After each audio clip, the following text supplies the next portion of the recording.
Herkese yepyeni bir günden merhabalar. Nasılsınız arkadaşlar? İyi misiniz? Umarım hepiniz iyisinizdir. Beni soracak olursanız çok şükür iyiyim. Güzelce dinlendim. Bugün günlerden çamaşırlarımı yıkamıştım, biliyorsunuz ki onları hemen sabah güzelce katladım, kaldırdım. Bir makine daha çamaşır attım. Şimdi kendime bir kahve yaptım ve televizyonu açtım. Birazcık dizilerimi izleyeceğim. Birazcık burada dinleneceğim. Bugün neler yaparız bilmiyorum ama ilerleyen saatlerde bir camları sileceğiz. Malum bugün pazar. Aşırı bakın çok kirli değil. Ama yine de bugün camları güzelce bir silelim. Akşam yemeğine babama gel dedim. Nasıl olsa o da evde. Dedim gel birlikte yeriz akşam, zaten yemek hazırlayacağım dedim. O gelecek. Öğlen bir ablam gelecek. Onunla bir iki işlerimiz var. Bir iki video çekeceğiz onunla da. Planlarımız var bakalım. Bu şekilde ilk önce ben bir kahvemi içeyim. İlerleyen saatlerde görüşürüz. Evet, ben şimdi kahvaltı yapacağım. 2 dakika fırına gittim. Hem şimdi yemek için şöyle Käsemundstange aldım. Akşam için de ekmek aldım. Akşam babam gelecek biliyorsunuz ki demiştim. Şimdi şöyle hafifinden, yani hafif derken yani kolayından şöyle bir kahvaltı tabağı hazırlayacağım kendime. Fazla bir şey canım çekmiyor. O yüzden evde olanlarla hemen şöyle bir kahvaltı hazırlıyoruz. Aslında çay demleyecektim. Ondan sonra canım da çekmedi. O yüzden çay demlemedim. Ne güzel diyorum değil mi? Canım aslında bir an istedi. Sonradan dedim aman neyse Özge, akşam demlersin ya da öğlen de demleyebilirim, bilmiyorum. O anki ruh halime bağlı. Bir de o ekmek almıştım, işte ekmeği yiyeceğim. Belki yanına ama çayı yapabilirim.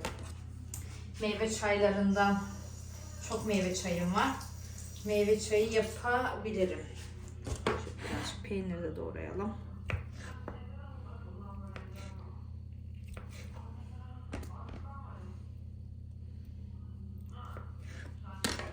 Şunu da böyle koyduk mu? Tamam. Kahvaltı tabağım bu şekilde. Ben şimdi güzelce bir karnımı doyurayım. Daha sonra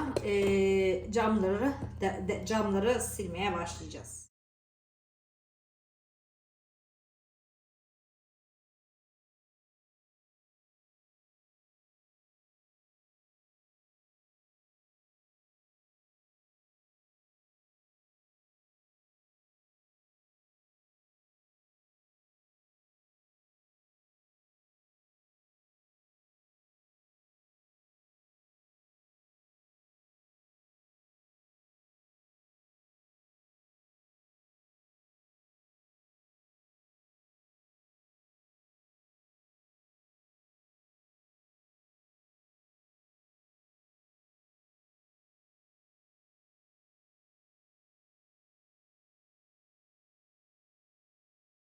Ben bayağı bir dinlendim ettim. Babam geldi şimdi. Hoş geldin baba. Hoş bulduk kızım. Nasılsın, iyi misin? İyiyim kızım, ne yapayım? Koşturuyorum sabahtan beri. Seni arabanın camını yaptım. Oraya git, buraya git derken pazar koşuşturup duruyorum. Evet. Benim araba bu ara bayağı yere düşmüş babam az önce. Dizi bayağı acıyormuş. Onu bir gramlemem lazım. Az sonra yarın bir şey vermemesi lazım. Aynen. Şöyle kahve yaptık şimdi ilk olarak. Bir iki çikolata çıkarttım. Kahve içelim dedik. Ay boğazım. İlerleyen saatlerde de yemek hazırlığına geçerim. Anne. Tavuk yapacağım. Tavuk sete gibi. Artık nasıl yaparım tavuğu bilmiyorum. Doğrayacağım, baharatlayacağım bakalım. Pilav, bir de çorba yapacağız. Evet. Ben şimdi yavaş yavaş yemek hazırlığını... Evet, ben artık yavaş yavaş yemek girişimine başlıyorum. Babam az eve gitti. Birkaç evde işleri varmış. Onu halledecek. Ondan sonra gelecekmiş. Ben de tamam dedim.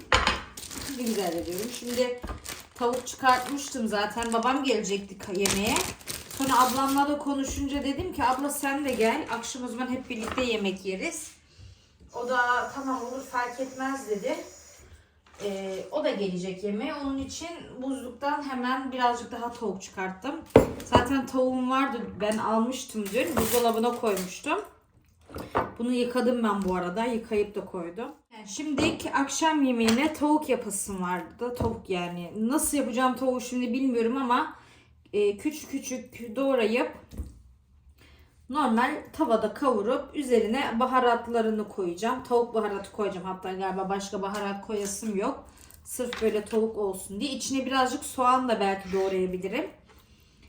Soğanlı gelen. Sebze olarak başka bir şey doğramayacağım. Şöyle büyüklükte. Ondan sonra çorba yapacağım. Ne çorbası yapacağımı da bilmiyorum. Onun da daha kararını vermedim. Ama bir de pirinç pilavı, salata dedim yeter. Daha ne olsun, zaten yeterli bir menü. Bu şekilde şimdi tavuklarımızı güzelce doğruyoruz. Bu arada geçen bıçağımı sormuşsunuz galiba. Ben bu bıçaktan o kadar memnunum ki, bu da Zolingen markası. Bizim burada bir abla var.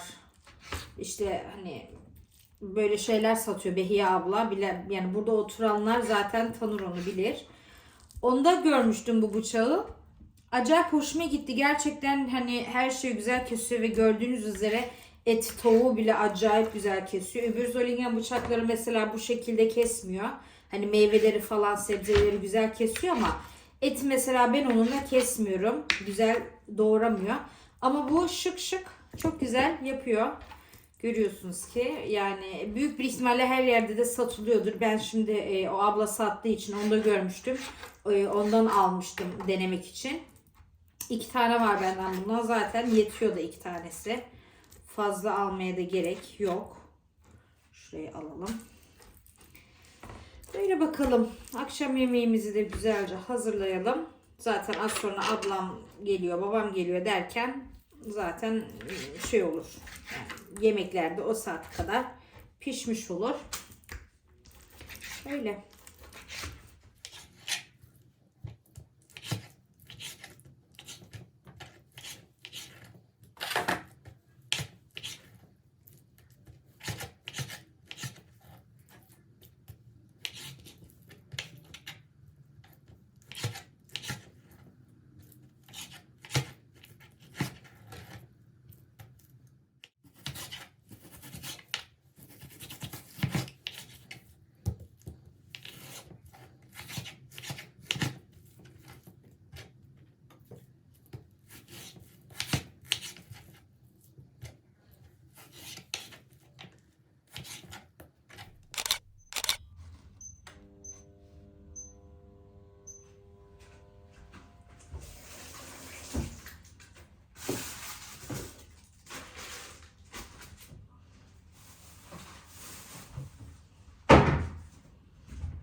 tavuklarımızı güzelce şimdi koyduk ocağa.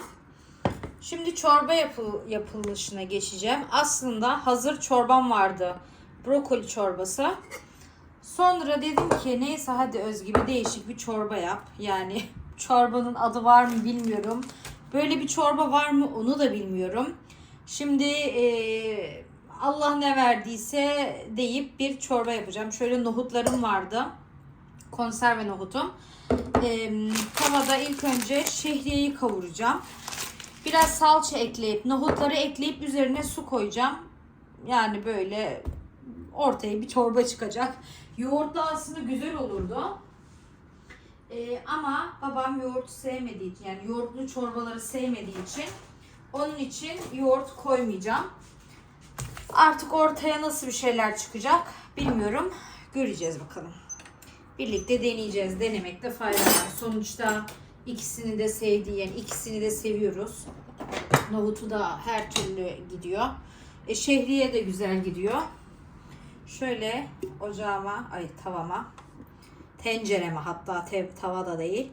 Şöyle sıvı zeytinyağımı ilave ediyorum ve göz kararı tel şehriye demişim. Normal şehriyeden arpa şehriye ilave ediyorum.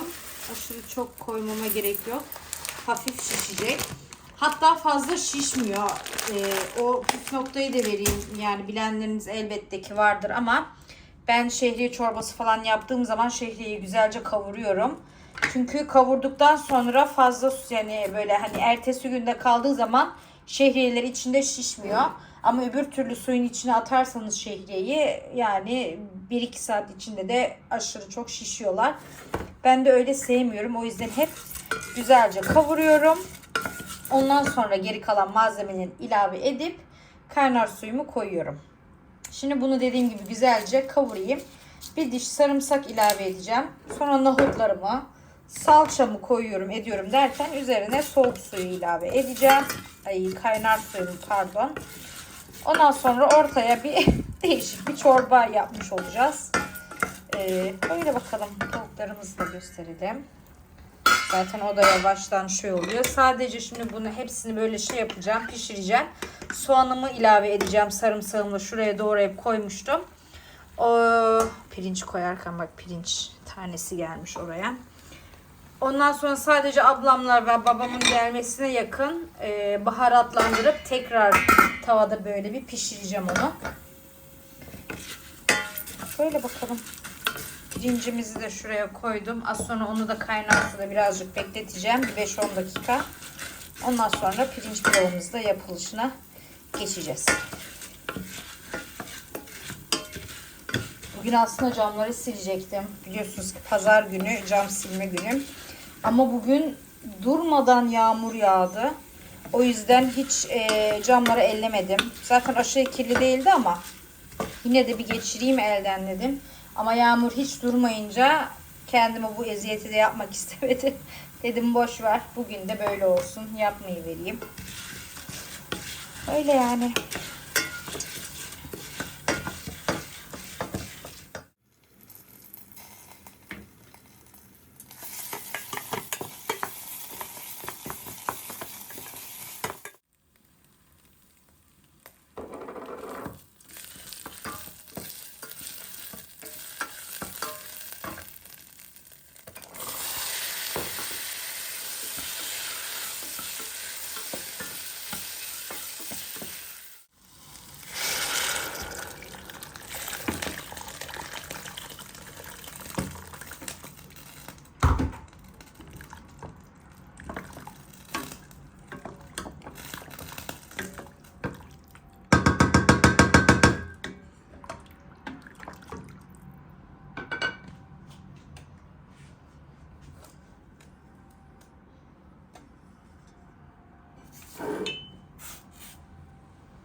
Ben masamı şöyle hazırladım. Babam tekrar geldi. Ablam da şimdi gelmek üzeredir. Ben bütün yemeklerimi hazırladım. Tavuğumu baharatladım. Gösterdim size ne koydum. Sadece tavuk baharatı, karabiber koydum. Tuz ilave etmedim çünkü tavuk baharatı bayağı tuzlu olduğu için. Şurada çorbamı göstereyim. Çorbam da yalnız çok lezzetli oldu. Bakın acayip. İçine ben 2-3 tane tavuk ayırdım. Onu didikledim yine böyle bir tavuk da olsun içine diye. Bu şekilde pilavımızın da demine bıraktım. Hoş 10 dakikadır zaten böyle duruyor. Demini almıştır. Şöyle salata yaptım.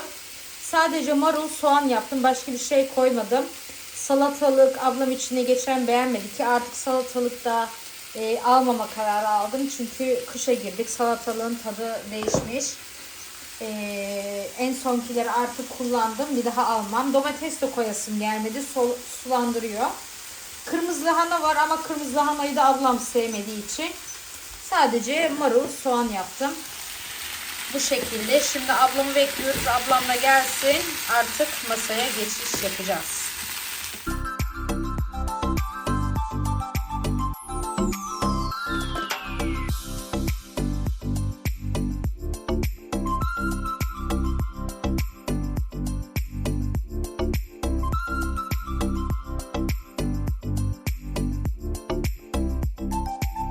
Haydi bakalım şimdilik.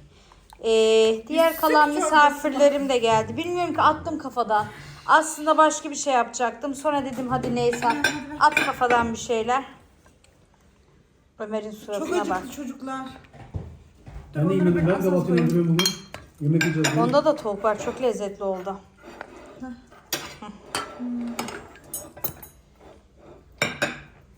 Mikail'e eğersinsiz koymaya çalışır mısın? Tamamdır.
Masayı dizdi arkadaşlar. Bakın bardakları neyle koydu. Çerez masasını da koydu. Çok lezzetli. Weihnachts şeyleri. Spekler. Bak sen nasıl Nein, o koymuşsun? değil. Marzipan da değil. Marzipan var içinde. Aslında marzipan yok. Kim demiş onu? Var mı? Arkadaşlar, Dur bir Marzipan dakika. var içinde. arkadaşlar ama vallahi billahi teyzeme like atın. Yalnız bak işte Like atmazsanız o zaman teyzem üzülür. var mı? Marzipan'da bir şey var mı? Paket kapalıda. Aa, Ne yapacaksın? Buraya götürmek için ha. Marsipan. Bana yok. teyzem çok fena alır abim. Like'ım yok da sadece çok az like'ım var diye. Allah'ım duydunuz arkadaşlar. Yoksa çok annemin üzülürüm bak. 3900 like var. O kadar mı var? 3900. Aferin tamam. Hadi bakalım. Şimdi biz çayımızı içelim. Ay şeker dökmüşsün Ömer. Evet arkadaşlar. Babam bayağı oldu gideli. Ömer'in eli kalmış burada. Tövbe tövbe. Ablam da şimdi gitti. Saat 7.30-8 mi ne herhalde bilmiyorum. Hiç saate bakmadım. Yarın babam Türkiye'ye gidiyor. Aslında böyle bir şey planda yoktu ama acil Türkiye'ye gitmesi gerekti. Sabah işte saat 5'te beni alacak babam. 4.30'da kalkacağım. Havaalanına bırakacağım babamı. Oradan doğru da artık iş yerine geçerim diye düşündüm. 5'te çıksak 5.30 40 geç falan orada olsak. İşte eve iş yerine varmam 6-6.30 falan bulacak. Zaten normalde de 6.30 gibi falan iş yerine gidiyordum ben. Bu şekilde şimdi şuraları güzelce bir kaldıralım. Şuradaki bulaşıklarım durulanmıştır artık. Onları oradan kaldıracağım. Çayın altını da kapatalım. Son bulaşıklarımızı da yıkayalım. Ondan sonra kapanışta görüşürüz. Ve ben evleri şöyle güzelce kaldırdım. Zaten pek bir şey yoktu. Ablam evleri süpürmüştü. Şöyle bulaşıklarımı da kaldırdım. Çerez tabaklarını yıkadım. Onlar artık kalsın, yarın kaldırırım. Hiç şu an kaldırasım yok. Buradan da sizlere kapanışımı yapayım. Şimdi saat 8 oldu. Hatta saat 7.30. Aynen ablamgil 7'de gitmiş bu arada. Aynen şu an beynim durdu gerçekten. Neden durdu bilmiyorum. 7 ile 8 arası falan dedim ama baktım saati 7'ymiş. O 7'de gitti. Yarım saatte hemen bak ben buraları güzelce kaldırmışım. Elimi yüzümü falan yıkadım. Yani kremlerimi, gece rutin şeylerimi yaptım. Şimdi bu videoyu editlerken yani editleyeceğim, ondan sonra da artık uyuyacağım. Çünkü yarın 4.30'da kalkmam gerekiyor dediğim gibi. Babamı havalanına götüreceğim. Bu şekilde inşallah bu videomu beğenmişsinizdir. Allah'a emanet olun. Hoşça kalın. Yeni bir vlogda görüşmek üzere.